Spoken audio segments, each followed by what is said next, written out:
Est-ce que d'abord tu peux nous présenter un peu ton parcours qui est un petit peu atypique dans le milieu de la BD parce que tu n'es pas un auteur de BD à la base? Non, puisque j'ai une formation d'illustratrice, plutôt de graphiste illustratrice. Donc j'ai fait du dessin de presse, j'ai fait même aussi travailler aussi en sérigraphie, donc à faire des logos, des choses très graphiques. Et puis à une période où j'ai travaillé au journal Tintin, mais que c'était le Tintin Reporter, alors que j'allais pour déposer des dessins, on m'a proposé d'être maquettiste en fait sur place. Mais c'était juste à la période où le journal allait s'arrêter.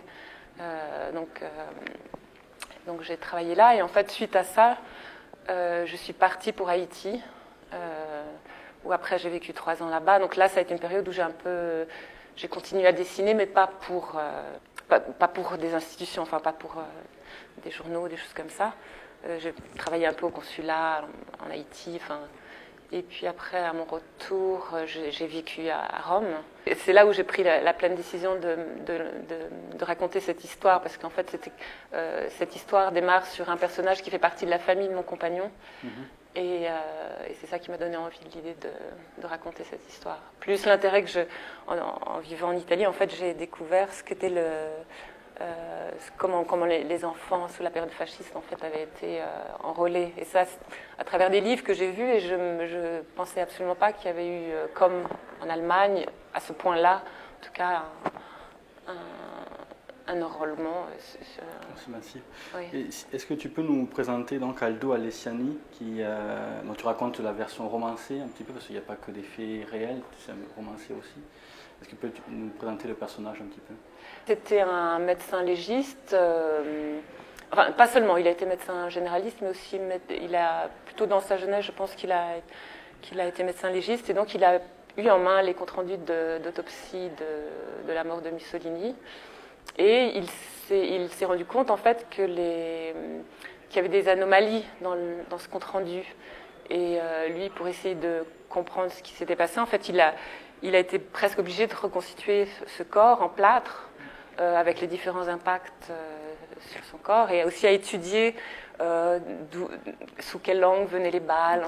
En fait, c'est l'idée que cet homme vivait avec ce corps en plâtre de Mussolini que j'ai trouvé un peu une situation absurde. Et donc, j'ai eu envie de partir sur...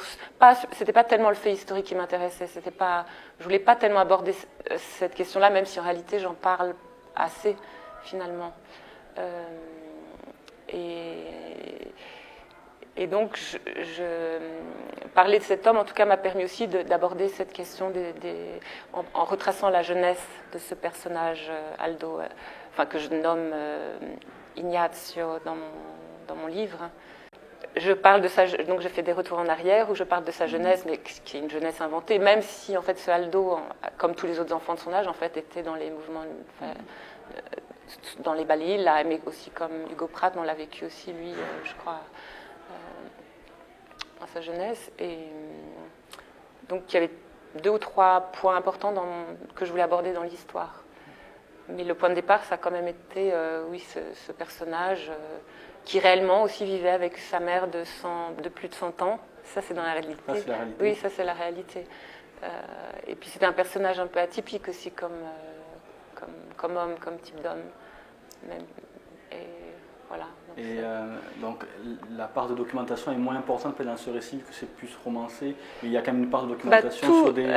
oui, il y a eu beaucoup de documentation, puisqu'en fait, tout ce qui est le fond historique est totalement réel. J'ai fait des recherches par contre, j'ai un peu décalé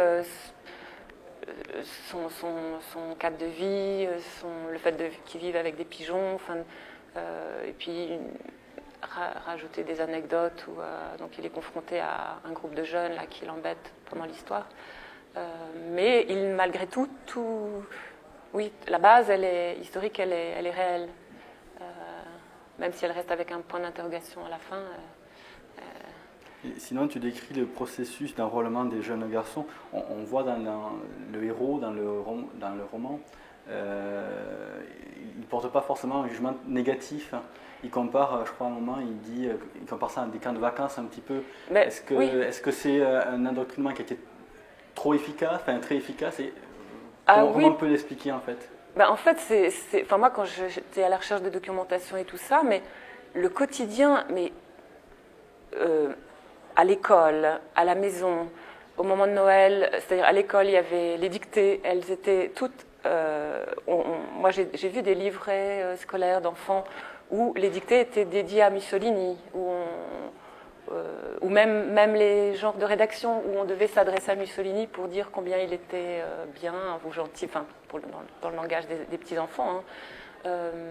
Au moment de Noël, ils recevaient ce qu'on appelait la Befana fasciste. Non, pas au moment de Noël, parce que la Befana, ça correspond à l'épiphanie chez nous. Et donc, il y a une sorcière qui arrive et donc qui apporte des jouets. Donc, elle s'appelle la Befana. Et là, en l'occurrence, ça a été détourné. On l'appelait la Befana fasciste. Et en général, c'était des jouets qui étaient donnés plutôt aux familles défavorisées. Quoi d'autre encore dans les... Et puis il y avait tout ce qui était aussi des colonies de vacances justement qui étaient organisées le long du littoral romain à toutes ces familles, parce que une grande majorité des familles italiennes à l'époque étaient assez pauvres. Donc on leur donnait la possibilité de suivre ces colonies de vacances. Il y avait aussi, à chaque fois qu'on allait voir un film, là j'en parle aussi un peu dans l'histoire, il y avait toujours avant l'Institut Luce, qui était donc l'institut qu'avait créé Mussolini, un petit film de propagande en fait sur... Des annonces de propagande. Oui, où justement on filmait combien ces colonies de vacances pouvaient apporter aux enfants, parce qu'ils avaient de la nourriture nécessaire, ils pouvaient aller au soleil. Et donc je crois qu'à chaque fois qu'il y avait un film quelque part, mais des films qui pouvaient être donnés aussi dans les campagnes, partout, il y avait ces petits films qui passaient. Est-ce qu'on peut dire qu'un des sujets centraux de l'album est la manipulation, parce qu'il y a la manipulation psychologique donc dans les brigades, et la manipulation historique parce qu'on transforme un peu les faits. Il y a aussi la manipulation par la presse qui décide ou pas de révéler certains éléments. Est-ce que c'est un des sujets Oui, c'est vrai, et c'est pour ça que je me suis posé la question. En fait, j'aurais peut-être dû garder... Au départ, j'avais choisi comme titre Les Pigeons, et en fait, ça pouvait s'associer à cette idée d'être manipulé, enfin, ou d'être dessus, enfin, pris pour des pigeons, enfin... Et oui, c'est vrai que c'est pas. C'est voir comme ça. Oui. Et sinon, on voit donc à travers de ton album que l'histoire est une science qui est mouvante, c'est-à-dire qu'on découvre des faits bien après, mais on s'aperçoit aussi que certaines personnes peuvent parler de révisionnisme ou, enfin, c'est pas toujours bon à entendre. Il y a des vérités qu'il faut cacher. J'ai pas réfléchi en tout cas. J'ai eu peur un peu sur comment les Italiens pouvaient recevoir cette histoire. Les Français, je me suis dit, bon, ils ont un recul, il n'y a pas de problème. Et je ne voulais pas m'attarder. C'est pour ça qu'on ne l'aperçoit pratiquement jamais dans l'histoire Mussolini, en tout cas. Donc j'ai fait vraiment un travail de dessinateur, mais pas tellement... c'est mon propre... Enfin, je ne suis pas celui d'un historien, en tout cas. C'est pas celui d'un historien. En tout cas, on le voit un petit peu quand même. Enfin, on le voit aussi donc même actuellement. Donc, on a vu récemment Berlusconi dire que finalement, ça s'est bien passé sous l'ère de Mussolini. Il y a quand même encore aujourd'hui, on voit que c'est des périodes sensibles de l'histoire. Oui, puis c'est des phrases que tiennent. Enfin, quand on vit en Italie, il y a énormément de gens qui tiennent ce type de propos parce que le fascisme, il est encore présent. Mais même dans la jeunesse, des gens qui ont 15-16 ans. Qui se réclament du fasciste et quand vous allez sur des blogs et vous voyez des classes entières avec le signal, le salut fasciste contre d'autres groupes de jeunes qui eux sont plutôt des gauchistes et même quand vous promenez dans les rues, il y a des affiches où il y a le mot fascisme et c'est pour ça en fait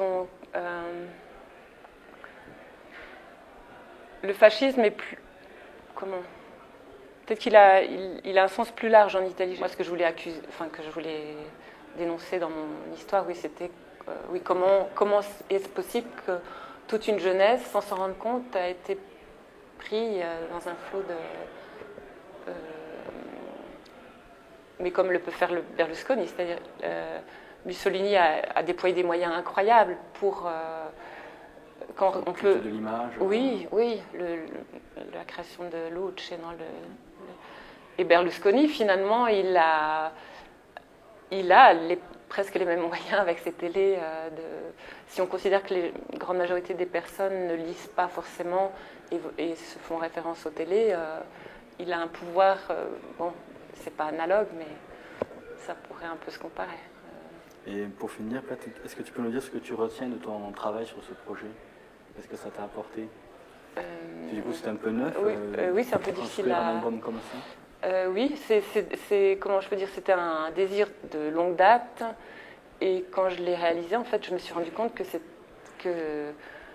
quelque chose qui était totalement pour moi. En tout cas, le fait de créer une histoire et que c'est un plaisir beaucoup plus grand que faire des illustrations pour un livre pour enfants. Parce que là, on maîtrise tout et qu'on a presque une liberté totale, même si c'est un travail beaucoup plus long. Et donc, c'est un travail que j'adore, en tout cas, faire.